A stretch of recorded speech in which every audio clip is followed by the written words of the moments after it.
I'm Barnes. That's Leslie. We are your Morning X. The ticket window coming up. We'll get you into Goo Goo Dolls and Dashboard Confessional. It's right around 7:40 right now. Sleaze, presented by McDonald's. The best part about working at McDonald's is the people.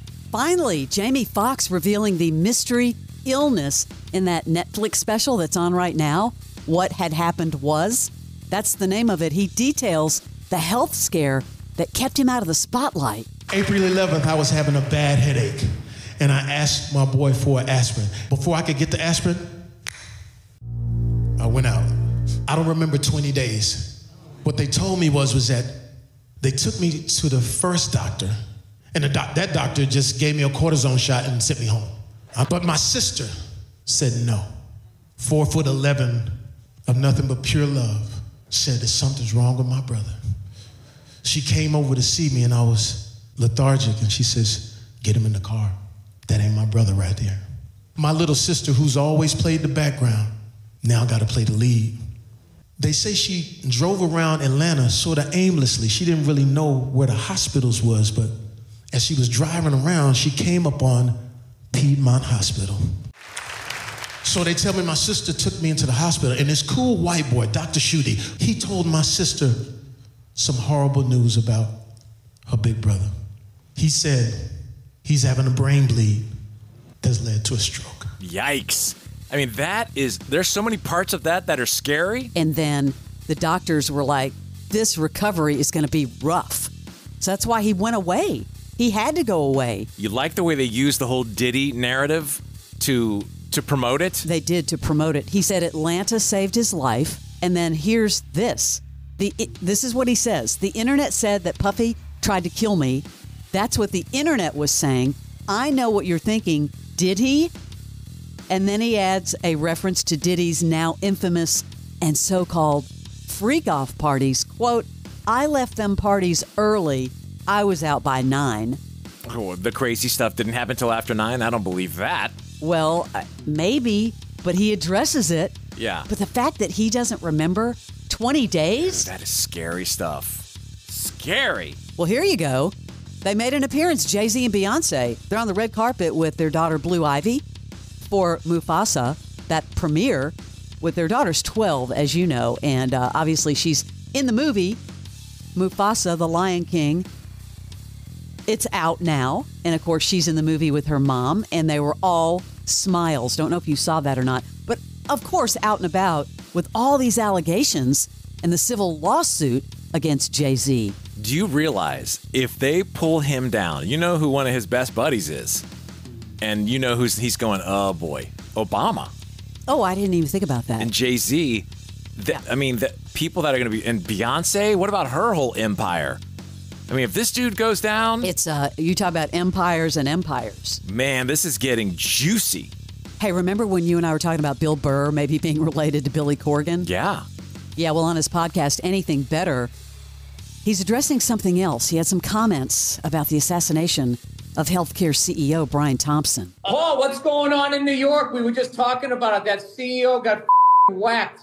You know what's funny? I was sitting there reading an article, a guy, and they go, oh my God, he's such a great guy. He had a wife and kids, and he's such a great guy. And then you find out he and the other guys he's working for are getting sued for $121 million for dumping a stock and not letting the other people know. In the lawsuit, he and multiple other United Health executives are accused of offloading something like 15 million shares of stock. It's like, there's your motive. Nancy Pelosi just made $9 million on some. Nancy Pelosi's stock trades saw a 65% return last year. This comes as Congress has stalled talks on banning lawmakers from trading stocks. They're gangsters, dude. Gangsters. And then when one of them gets whacked or something, they're like, oh my God, he was such a good guy. It's a dirty game, Paul. Healthcare, dirty game. There's so many things about this story that just don't add up. Here's a guy who's so meticulous, who did everything, different backpacks, different jackets. It's unbelievable. All this stuff. But then he's just sitting at a McDonald's with all the incriminating stuff. I agree. What the hell is going on? Valedictorian? 2 degrees from Penn? People are following this story like it's unbelievable, and you know we're going to hear more. The one big thing is they all said he had this major back surgery and he's been in massive pain. I mean, that to me seems like the biggest driver issues with healthcare probably Of course. involving Yes. that. Yes. This is just the weirdest story ever. A lot of trailers have been released, Barnes. I don't know if you saw this one. Have you heard of Chiefsaholic, a wolf in Chiefs clothing? Is this that Psycho fan? Yeah, it's premiering December 24th on Prime Video. It's a documentary following the life of Xavier Babudar, Kansas City Chiefs superfan. Being a super fan, it can go to your head. It's addicting. You feel the need to fulfill that status. When I first met Chiefsaholic. Chiefsaholic. I don't want to compare him to a god, but He was a rock star. He was a big gambler. he's a staple to the kingdom. He's facing 350 years. How the hell are you going to all these games? Get your hands up! This dude, super fan of the year. What's shocking is the story we don't know. 911, what's your emergency? Someone's trying to rob us. A man robbed a bank armed with a gun. 11 banks in 7 states. He stole $1 million. Kansas City Chiefs fans are convinced the suspect is a popular Chiefs superfan. Holy He led a secret life. He committed like a series of bank robberies across the Midwest.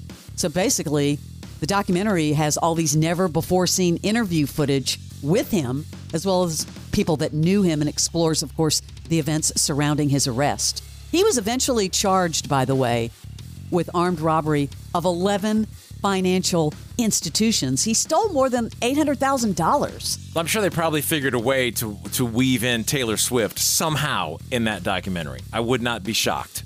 Sentenced to 17.5 years in prison with no possibility of parole. Wow. Well, you brought up Taylor. Let me talk about this. Did you see the bonuses that she handed out? No. Well, she did that last year, right? She did this on the last tour. Yeah. She handed out $197 million in bonuses to everybody that worked on the tour, employees, truck drivers, caterers, production staff. The amount to almost 10% of the tour's $2 billion gross. Better to give it to them than the tax man. I mean, I'm sure that's one of the most sought-after tours to work on as crew because you know you're going to get some nuggets handed out to you. And you know it's like the highest grossing tour ever, over $2 billion. $2 billion! It's unbelievable. That's your Celebrity Sleaze.